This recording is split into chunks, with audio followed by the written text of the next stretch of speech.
Hello, my name is Neil Stewart, the minister of Trinity Presbyterian Church, Grey Abbey, and also ministering in Cloughey. And I can tell you that very title, minister, is something that I never considered would be applied to me, Neil Stewart. As a young boy, I was brought up in church, not from a Christian family, but from a faithfully attending church family.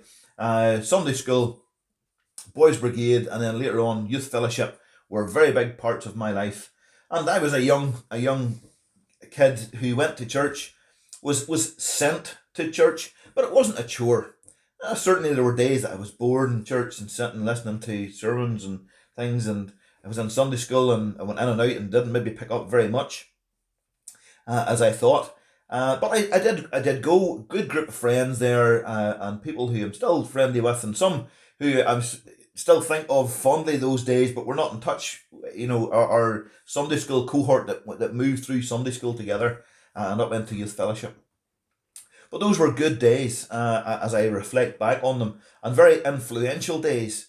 The people around me, my fellow Sunday school pupils, and those who attended youth fellowship, very influential for different reasons. But I guess the most influential group there were those leaders. And those leaders sowed seeds in what they taught us and how they lived in ways that I didn't understand then, but I understand now. Because whenever I got to 17, something changed in my life, and that was I got a driving license. And that broadened my horizons greatly. But they broadened them and took me away from the church. My life, primary school, secondary school, church, BB, the majority of my life, the biggest majority of it was in Garva, and we didn't need to go out of it much. School was there, church, all my socializing was done there. Uh, so when I got the license, that broadened my horizons. At the same time, I'd left school and started to work, and again that was broadening my horizons. And those church went back into the horizon away behind me. I went out on a weekend, and I wasn't into drugs or smoking. I drunk alcohol occasionally, but I would rather have driven my car than being the one being driven around. So driving was a big thing, and I became a reckless driver. I was always an energetic person when I was younger, but that energy that came from the car and the engine turned into to be reckless when I was younger. But my life went on out in the world, worked, served my time as an electrician, and then when you're out and about, you meet a girl, and I met Ruth, and we got married in 1999. We went to Australia then in January 2000. We spent 6 months living in Australia, living and working there.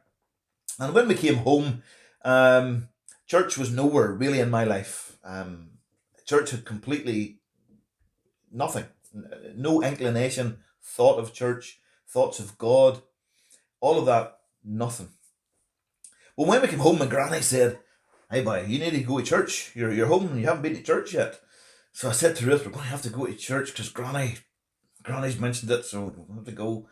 And my granny was not an overbearing woman, very gentle and very subtle lady, and she said that in a very subtle way. Granny wants me to go to church, so we need to go. Left it a couple of weeks, and she mentioned it again. But this is how she mentioned it. She was canny, my granny. She had moved from the family pew because she was the only one attending church. She had moved down to sing with the choir. She joined the choir for special occasions, but on a weekly occasion now she sat with her friends in the choir. She said, "You need to come to church because somebody's sitting in our seat." So, would I tell you, there was Neil next Sunday morning sitting in. We were up in the gallery. At the back pew was the Stewart pew, and it was the one the farthest away from the minister. I don't know if that had any significance, but I was in, had the door closed, and the wee clip closed on the pew, sitting with my elbow up on it. And the guy who had come in with his family, new to the church, sitting in the pew, I looked at him and winked the eye and more or less said, "I'm sitting here claiming the territory." But little did I know there was going to be a different claim, and that was a claim in my life. because that day and the following Sunday, the minister preached, and two things, one on each Sunday. I can only remember from each of them. The first one was he was talking about guys who were giving their lives not to Jesus but to a cause, and suicide bombings, believing they were doing something for God, for Allah. And he said that those guys were going to be shocked that whenever they ended their life here on earth, when they got into eternity, they realised they got the address wrong. And I was sitting going, aye, they'll be queerly shocked, them boys, I'll tell you, thinking they're doing something that's getting them to heaven. And then the minister said, just as that was going through my mind, the minister said, if you don't have Jesus, you're going to the same address as those guys. Well, that made me I didn't hear another thing. That just rumbled about in my head. Rumbled about in my head all week. And I had a couple of conversations, a couple of things happened that week. God was really at work. Went to church the next Sunday. And I was a guy who likes to know how things work. I'm an electrician. How does the electric work? You're trained on how it works and how to fix it when it's broken. I loved working at cars and engines, just to know how things work. I didn't know how God worked. I didn't know how the Bible worked. I didn't know how this salvation thing worked. I'd heard about it. But many of those seeds that were sown in childhood and my teenage years were now starting to make sense. And things that those leaders said were all starting to work in my mind. A couple of conversations that week. Came into church. The only thing I remember that Sunday was this phrase from the minister. What is faith if you have all the answers? And in that moment, something just lined up. I realised I wasn't going to know how it works. I wasn't going to know the whole inner workings. I wasn't going to be able to lift the bonnet and look in and pull this thing apart and figure it out. But I realised I was being given enough to put my trust in it. So, came out of church that day, couldn't look the minister in the eye, I was under conviction. This was still in my mind, going down the avenue of the church, into the car, it was still in my mind. We went home, got changed, we were getting into the car to go to Dungiven, to Ruth's mum and dad's for a Sunday dinner. And I realised, just opened the car door and I stood there. And I realised I might not see the other end of this journey. My life could end before this journey ends. So I said, I'm going to be a Christian before I get out of this car. Now, quite bizarrely, I don't know why I said I'm going to be a Christian before I get into it, but that's what I said. I will be a Christian before I get out of this car. And I must have been standing a minute or two because Ruth said, are you not getting into the car? And then I sort of came to me out of this thought in my mind, into the car, drove along, and while driving along the road, I realised I needed to give my life to Jesus. I didn't know what it meant. But my prayer was not one that you would find written down. It wasn't very poetic. It was just simple and rudimentary. I just said, God, I believe you're talking to me. I believe there's something in eternity that's better than the other option for eternity. And I know Jesus is the one that gets me there. I don't know what this means. I don't even really know what I'm doing here, but I'm giving my life to you. Take my life and do with it. I'll try and do whatever you want me to do. Driving along in my car, it was as simple as that, in my mind, quietly, while driving along. And something happened. I just describe it as, you know when you were a child and you were maybe in the swimming pool and you were holding your breath and then you had to come up and went and get a big breath of air. That's what it kind of felt like, was a big fresh breath of air.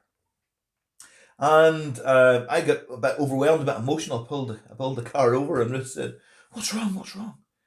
And Ruth thought there was either I was dying, I had a terminal diagnosis, and that was with something in her mind, or that I was having an affair.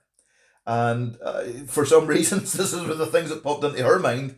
And I told her that I had given my life to Jesus and become a Christian, and she just couldn't believe it. And what I always say now is she was actually right on the other two things.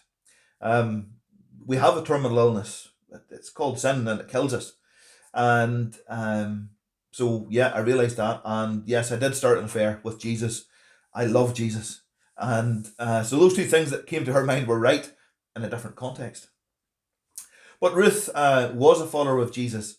And together we ran our business as Christians. Started a business, electrical business, and it developed into be a building business. But God called me away from that into the ministry. And that was a process, folks, that I think I'm on 9 or nearly 10 minutes now here. I'm just checking the time. That whole call to ministry would take, 15 minutes to give any to do any justice. But just simply to say that God spoke to me on 2 or 3 occasions. One was at the front of the house. Would you sell this house if I asked you to? I said yes. Didn't know what that meant. And went to Mandate, and we were singing Jesus, all for Jesus, and I was standing up, Jesus, all for Jesus, all I am had. I gave everything to Jesus that day. Came home and said to Ruth, I think God has called me to ministry. And she said, I was waiting for that. I said, no, do you understand what I've said here? God has just called me to the ministry. That means leaving this house, going somewhere. She goes, I know, I was waiting for that. And I went into college, went through the process, went into college, was trained, served my time, as I say again, with Norman Brown in Ballymena and Wellington, and then was called here to Grey Abbey, where I've been the minister for almost 7 years. And I can tell you folks, living this life, Jesus does change your life. And the thing that I reflect on over all of it is the fact that I am going to spend eternity with God in heaven because Jesus died for my sin. And for some reason, I am now in that family. I am a saved man of God. And that alone, that change just blows my mind. I still reflect on it. 20 years later, I still reflect on that moment. And I still sometimes get emotional and overwhelmed by it, that Jesus would die for me.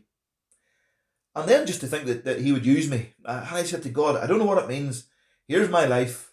I'm going to try and it's yours, whatever that means. I didn't even know what it meant. And my life was an ordinary life. And I'm reading Corinthians at the minute. And it says, brothers, think of what you were when you were called. Not many of you were wise by human standards. Not many were influential. Not many were of noble birth. But God chose the foolish things of the world. And I certainly fit that verse. Born and reared in a council house. From a family of tradespeople, and my mum worked in various factories. We lived a very simple life. And I was certainly not described as, oh, there was Neil Stewart, a young man of great wisdom, I can tell you. But God called me into the ministry, and that blows my mind. Neil Stewart, minister. The Reverend, to give myself the full title, the Reverend Neil Stewart, BTH Dip Min, letters after my name. I can tell you, the high school teachers of Garva High School would not ever have picked out of all of the students that Neil Stewart would one day have letters after his name. But there we go. God trailed him kicking and screaming, not into church and Sunday school, but to university to get a degree. Wow. And that's something that just blows my mind as well. I find myself walking up past church and seeing the sign going, Minister Neil Stewart. I find myself sitting in the pulpit, getting up, ready to preach, and just thinking, just the reality of where I'm at and what I'm doing, and some wee silly things too. Like the other night, I was locking the back door, and it just hit me. I'm locking the door of the manse in Grey Abbey that I live in because I'm the minister. And Jesus has changed my life in so many ways. And the one key fact to that is to try and be as obedient as possible. Be obedient to God's call in your life to follow Him. Even if you don't know what it is, what it means, what all lies ahead. Don't be scared off that not everyone's called into the ministry, but everyone's called to obey. And whatever that is, I tried to obey God the best I could as a BB officer and working in the church ministries. I tried to obey God in my business as a husband and as a father. And I just try to do that the best I can. And hey, it's not always 10 out of 10. There's quite a lot of could do betters in all of that. But folks, Jesus changes our lives in ways that we wouldn't expect, that we wouldn't pick or choose for ourselves. If we knew what He was going to do, we would go, no way. And certainly if I had been told that your salvation would lead to the ministry, it would probably have put me off. But in obedience and allowing Jesus to change your life, it just brings blessing. And that's the one thing that I feel in all of this sort of emotion and being overwhelmed at times. It's just the blessing of being a follower of Jesus and have been called to this congregation. to serve with the people who are here, the elders and the folks in the congregation, to see other lives being changed through faith in Jesus.